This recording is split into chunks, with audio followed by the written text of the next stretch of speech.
When it comes to NBA what-ifs, people always talk about the obvious. What if the Blazers drafted Michael Jordan 2nd overall in 1984, or Kevin Durant 1st overall in 2007?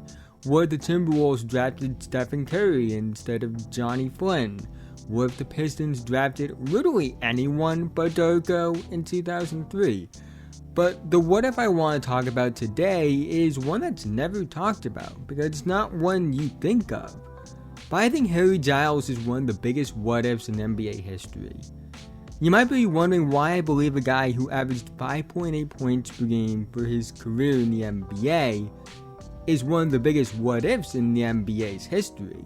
Well, you're just gonna have to watch the rest of the video to find out. But quickly before we go any further, if you're new and like basketball, I would really appreciate if you would like, subscribe, and hit the notification bell to be notified whenever I release a video. I make videos about basketball all the time, and liking and subscribing are the two best ways can help me out in the YouTube algorithm and help me reach my goal of 10,000 subscribers. Let's try and get 100 likes on this video so YouTube will recommend it to others. Anyways, let's talk about the biggest what if you've never heard of. To understand what makes Harry Giles such a big what if, we have to look at what Harry Giles has done in his basketball career. In high school, Giles was viewed as one of the best players in his recruiting class.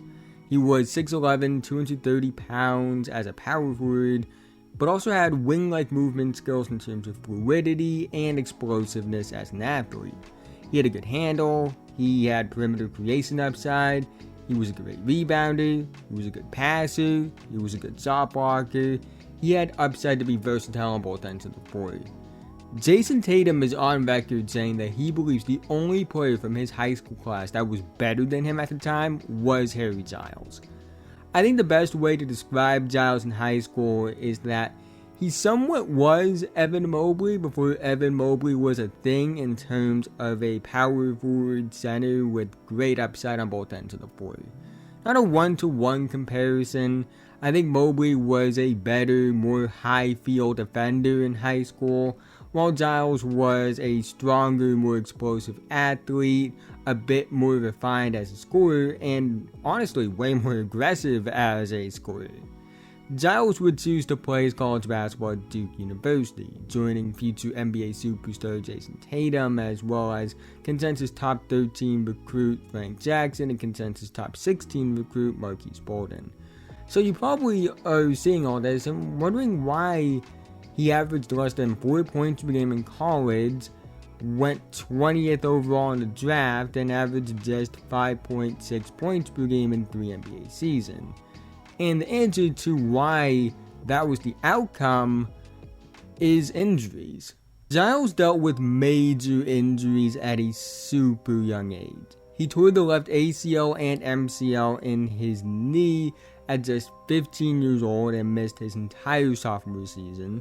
He would return for his junior season and averaged 23.9 points per game, 12.5 rebounds per game, 2 assists per game, and 3 blocks per game, including a 26-point double-double and a win against future top 10 pick Thon Maker and future second best player on a title team Jamal Murray. He still looked like the future NBA star with fluidity, athleticism, and skill as a power forward center hybrid.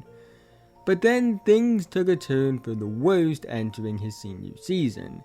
He chose to transfer to Oak Hill Academy, a school that has been known to have many NBA talents walk through the doors of. Carmelo Anthony, Kevin Durant, Brandon Jennings, and Rajon Rondo, to name a few.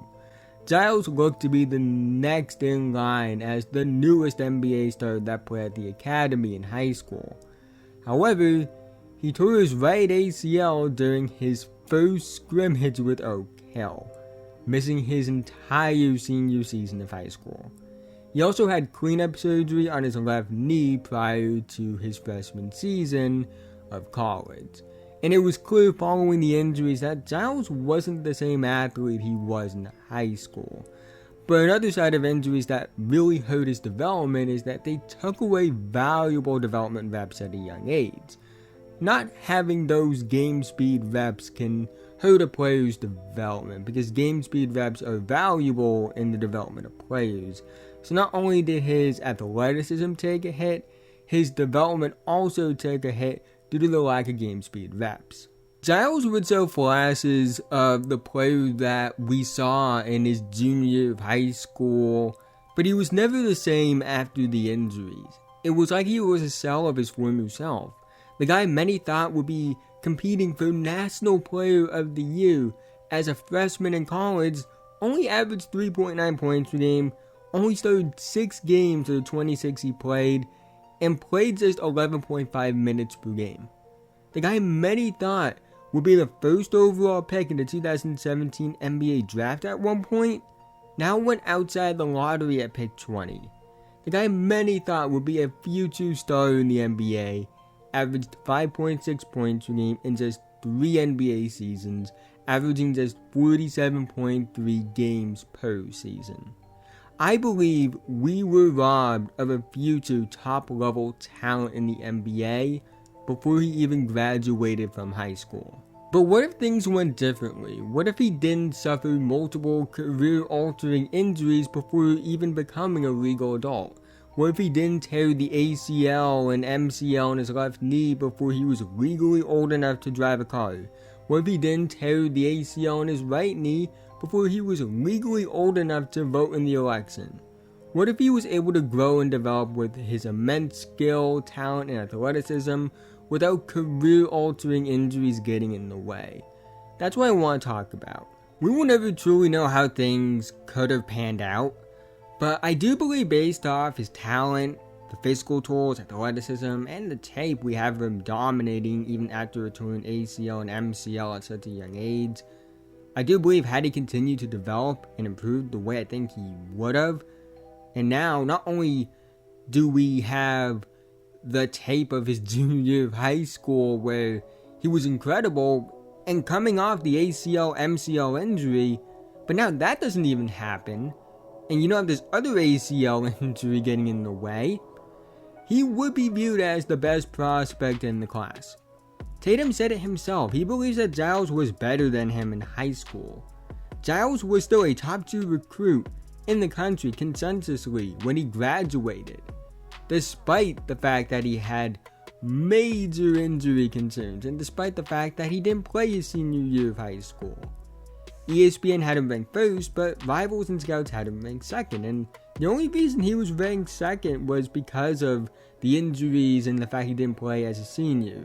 Funny enough, they had Josh Jackson ranked ahead of him, which is, I don't think that aged well. So if he plays his senior year of high school and is even better now because he doesn't have to deal with these career-altering injuries at such a young age, on a team that won the high school national title without him, mind you, he would have been the consensus top-ranked recruit in the country that won a high school national title. Let's assume he still goes to Duke, and he shows all the talent he had without the injuries derailing his development. I think that Duke team would have been even better than the 7th-ranked team in the final AP poll that they were in real life. I think that they would have beaten that South Carolina team that they lost to in the second round of the tournament in real life. And honestly, I think they could have made a run to national title. Now, I can't say for certain that they would have because March Madness is March Madness for a reason, but that SC team they lost to went on to the Final Four in real life. And if Giles is the transformative talent I think he would have been without injuries, let's assume for the sake of the video, he's the best player on that Duke team, I think Duke could have lived up to the preseason number 1 ranking from the AP poll that they had. Which, mind you, Giles was a big reason for that. And I think Giles could have had a season that cemented himself as a top prospect in the 2017 NBA draft. So in the original draft, Markelle Fultz was viewed as a top prospect. However, Danny Ainge thought that Jayson Tatum was the best prospect in that draft, and the Celtics held the first pick. Ainge used the Sixers wanting Fultz to leverage a trade down to pick 3 to get who he believed was a top prospect in the draft, Jayson Tatum. Safe to say that worked out for him. But in this scenario, it's different. I believe if he never dealt with injuries, Harry Giles would have been the top prospect in the class, even over Jayson Tatum and Markelle Fultz. I think he would have been that good. A 6'10", 240-pound power forward with a 7'3" wingspan that showed guard wing-like movement skills, explosive athleticism, a good handle, shot creation ability, perimeter skill upside, and versatility on both ends of the floor. That also was the best player on the best high school team in the country as a senior, and potentially the best player on the best college team in the country.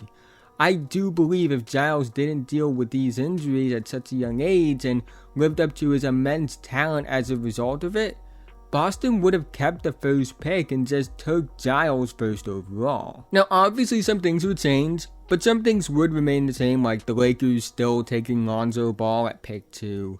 The Sixers would still get Fultz, but now they get him at pick 3, and that Boston-Philly swap never happens.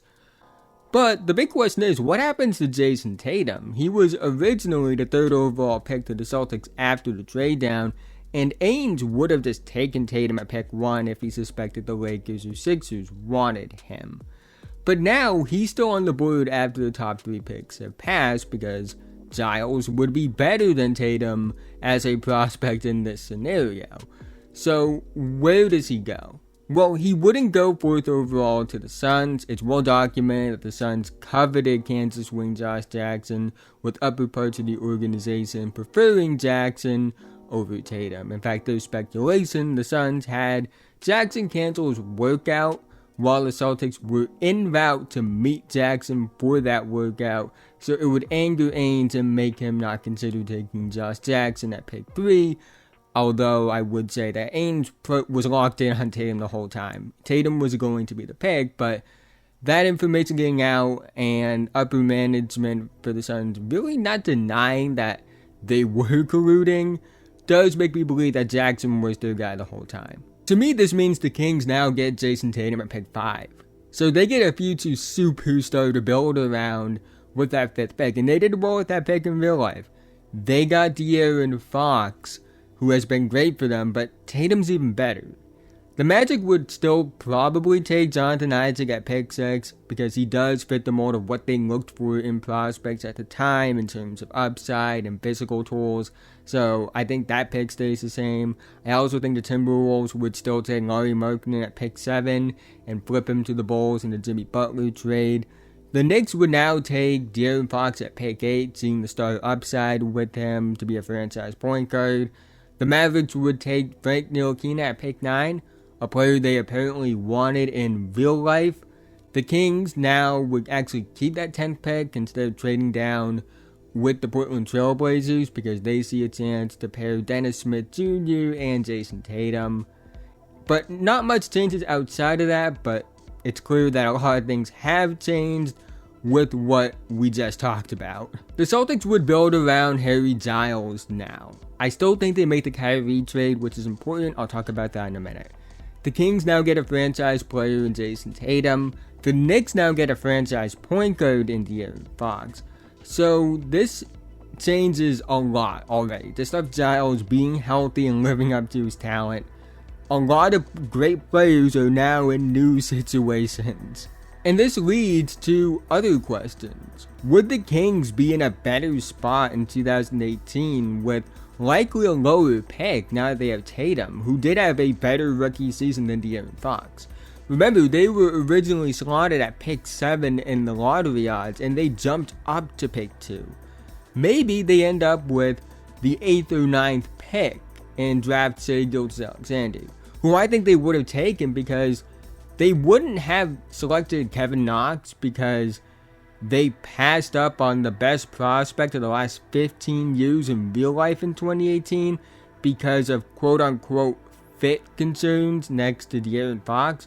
So if they have that same logic, they don't take Knox or Bridges, and same with Colin Sexton because he would be a similar player to Dennis Smith Jr. And that means they would probably take a guy like Shai Gilgeous-Alexander, who did have hype as a top 10 pick. There are reports that the Raptors tried to trade up to pick 7 to take him. But here's the more interesting thing. Because the Kings would be slightly better, the Nets now take their spot in the lottery, which means that pick would go to the Cavs at pick 2. And I think they would have taken Luka, because he was just that good, and they wanted a guy that could potentially convince LeBron to stay, as well as a guy they could build around if LeBron leaves. And it does beg the question, does LeBron stay in Cleveland seeing that they have a future superstar on the roster?